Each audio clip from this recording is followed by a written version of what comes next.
బెంగాల్లో జరిగినటువంటి అత్యాచారానికి వ్యతిరేకంగా దేశవ్యాప్తంగా పెద్ద ఎత్తున ఆందోళన జరుగుతూ ఉంది.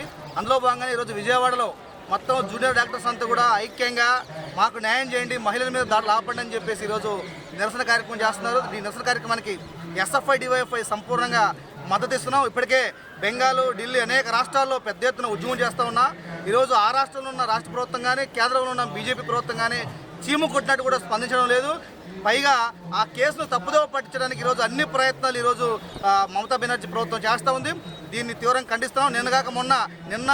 నిన్న కూడా ఎస్ఎఫ్ఐ డివైఎఫ్ఐ నాయకుల మీద ఈరోజు పోలీసులతో లాఠీచార్జ్ చేసే ప్రయత్నం జరుగుతూ ఉంది. ఈరోజు అవనిలో సగభాగమని చెప్తున్న మోడీ ఈరోజు ఒక జూనియర్ డాక్టర్ మీద అత్యాచారం జరిగితే ఆమెను అత్యంత దారుణంగా హింసించి అరగ చంపితే ఇప్పటిదాకా నోరు మెదపడానికి కూడా కేంద్ర ప్రభుత్వానికి ఎందుకు చేతులు రావట్లేదని చెప్పి మేము అడుగుతున్నాం.